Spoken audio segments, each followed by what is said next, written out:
दोस्तों, मैं शिवम श्रीवास्तव एक बार फिर से आप लोगों का स्वागत करता हूं। आशा करता हूं आप लोग एकदम अच्छे होंगे और बहुत बेहतरीन तरीके से आगामी परीक्षाओं की तैयारी कर रहे होंगे।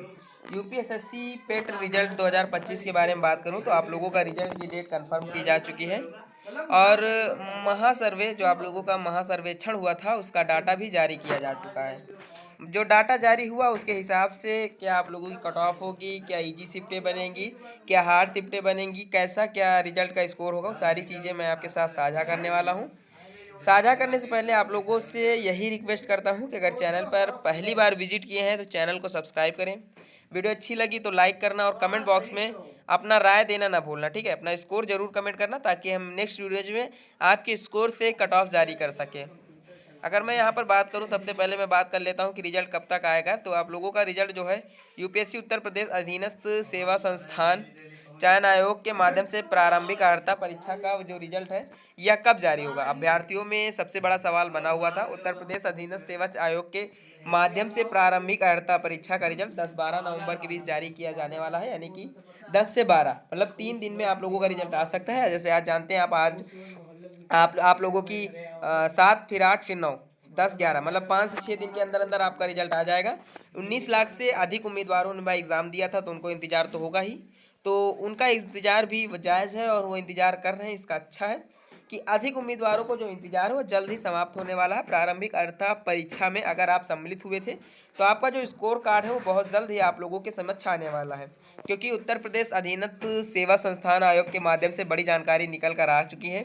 और यह भी जानकारी आई है कि पेट जो आप लोग 2025 के आधार पर जितने भी पदों पर भर्ती होने वाली है उन पदों को मैं आप लोगों को एक बार बता देता हूँ, फिर आगे की चीज़ें मैं बताऊँगा।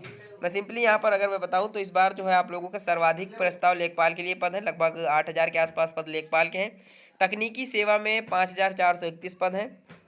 कनिष्ठ सहायक के 4,582, अधिशासी अधिकारी के 320 पदों पर प्रस्ताव आयोग को मिल चुके हैं। मत्स्य अधिकारी के 105, होम्योपैथिक फार्मासिस्ट के 397, बीसीजी टेक्नीशियन के 255, कंपाउंडर के 560, अबकारी सिपाही के 564, सहायक विकास अधिकारी के 545, सहायक बोरिंग तकनीशियन के 419 पद हैं। जैसे आप यहाँ पर देख सकते हैं उन पदों को मतलब टोटल अगर मैं सिंपली कैलकुलेट करके एक बेसिक स्ट्रक्चर तैयार करूँ तो लगभग 44 से 45,000 पद जो है इस बार आप लोगों के भरे जाएंगे अलग अलग जगहों में, जिसमें आपका लेखपाल, कनिष्ठ सहायक, मत्स्य अधिकारी, बीजेसी तकनीशियन, आबकारी सिपाही, सहायक बैरिज टेक्नीशियन, तकनीकी सेवा, अधिशासी अधिकारी, होम्योपैथिक फार्मासिस्ट, कंपाउंडर, सहायक विकास अधिकारी ऐसे पद शामिल हैं।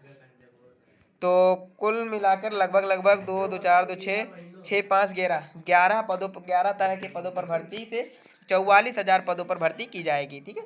तो ये चीज़ें हैं जो कि इनका होने वाला है। मैं सिंपली आप लोगों को कट ऑफ एनालिसिस के ऊपर बता देता हूँ आखिर क्या रहने वाला है। तो देखो मैं सिंपली यहाँ पर अगर मैं बात करूँ आप लोगों से तो ऑल पोस्ट कट ऑफ के बारे में, तो यहाँ पर आप लोग ऑल पोस्ट कट ऑफ के बारे में एग्ज़ाम जो आप लोग जानते हैं कि आप लोगों का एग्ज़ाम 6 से 7 सितंबर चला था। 6-7 मतलब कि टोटल मिलाकर 4 शिफ्टें हुई थी। 4 शिफ्टों में 2 शिफ्टें आप लोगों की बहुत हार्ड थी और 2 ही शिफ्टें ऐसी थी जो मॉडरेट थी। पहले दिन की पहली शिफ्ट आप लोगों की मॉडरेट निकल गई, लेकिन जो दूसरी शिफ्ट थी वो आपके हिसाब से हार्ड थी। तो क्या आप वाकई में हार्ड थी, तो वो चीज़ें मैं आपको अभी बताऊँगा। रिजल्ट आप लोगों को डेट कंफर्म की जा चुकी है कि 10 या 12 नवंबर को आप लोगों को रिजल्ट आ सकता है। 11 को भी आ सकता है, 10 से 12 नवंबर के बीच में आ जाएगा। आप लोगों के कमेंट आते थे तो मैं उन पर वीडियोस पे ज़्यादा कमेंट नहीं करता था, क्योंकि आप लोग जानते हैं कि उस पर समझाना थोड़ा डिफ़िकल्टीज है। बोनस अंक के ऊपर ज़्यादा कमेंट आते थे, नॉर्मलाइजेशन और बोनस पर। तो बोनस अंक मैं सिंपली आप लोगों को बता देता हूँ कि 4 नंबर तक आप लोगों को बोनस अंक मिल सकता है, वो भी किन्हीं की शिफ्टों में। किन शिफ्टों में मिलेगा ये भी मैं आपको वीडियो के लास्ट तक बता दूंगा। उससे पहले जान लीजिए जो नॉर्मलाइजेशन का चर्क है वो हार्ड शिफ्टों में ज़्यादा बैठेगा। तो हार्ड शिफ्टें जितनी भी आप लोगों को मैंने बताई कि 2 शिफ्टें आप लोगों की हार्ड थी, उन्हीं 2 शिफ्टों में आप लोगों को लगभग 4 नंबर तक रिजल्ट का देखने को मिलेगा। उसके अलावा आप लोगों को 2 या 3 नंबर का ही नॉर्मलाइजेशन देखने को मिलेगा।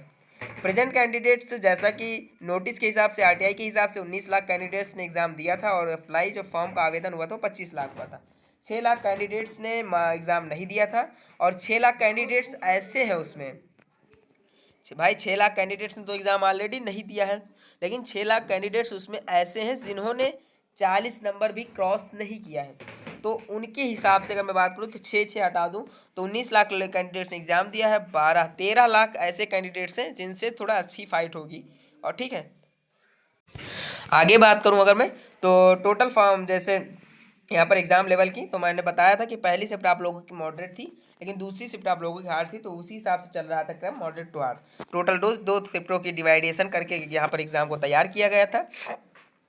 2025-26 में जो वैकेंसीज हैं मैंने बताया 44-45 हज़ार के आसपास वैकेंसीज रहने वाली है। लेखपाल की वैकेंसीज में इंक्रीजमेंट देखने को मिलेगा। पहले 7,400 कुछ वैकेंसीज थी, लेकिन अभी के हिसाब से 8,500 के आसपास पद लेखपाल में हो चुके हैं। लोअर पीसीएस में 1900 प्लस पद हैं। जेई इलेक्ट्रिकल और मैकेनिकल में 700 प्लस पोस्टें हैं।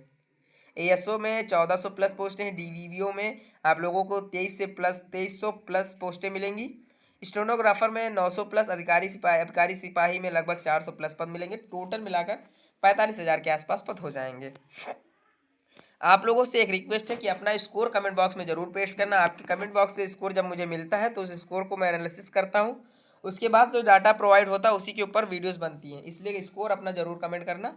और जो आप लोगों की कट ऑफ कैटेगरीज क्या बन रही है ये भी आप लोग देख लेना। उसके बाद मैं सिंपली यहाँ पर बात करूँ एजीटीए के हिसाब से पद जो है 2200 पद है। तो टोटल एएसओ में 1400, डीवीओ में 2300, स्टेनोग्राफर में 900, अधिकारी सिपाही में 400, एजीटीए में 2200, तो टोटल मिलाकर 45,000 के आसपास पद बनेंगे। जिसमें से अगर मैं हार्ड शिफ्ट के बारे में बात करूँ तो 6 सितंबर की फर्स्ट शिफ्ट हार्ड, दूसरी मॉडरेट। 7 सितंबर की पहली शिफ्ट ऐसी थी जिनको मैं ईजी शिफ्ट कह सकता हूँ आपके हिसाब से, लेकिन मेरे हिसाब से ये भी मॉडरेट ही थी। सेकेंड शिफ्ट मॉडरेट थी, ठीक है। अब मैं बता देता हूँ नॉर्मलाइजेशन क्या होगा। देखो हार्ड शिफ्ट में जो नॉर्मलाइजेशन है वो 6 से 8 नंबर तक देखने को मिल सकता है। मॉडरेट शिफ्ट में नॉर्मलाइजेशन 4 नंबर तक देखने को मिलेगा। कैंडिडेट्स की मांग थी कि कॉमन कट ऑफ क्या होगी, तो मैं उस पर भी वीडियो लेकर आया हूँ। मैं कट ऑफ भी आप लोगों के साथ बताने वाला हूँ। उससे पहले ये चीज़ें जान लीजिए कि अगर अभी तक आप लोगों ने वीडियो को लाइक नहीं किया है तो कर दीजिए।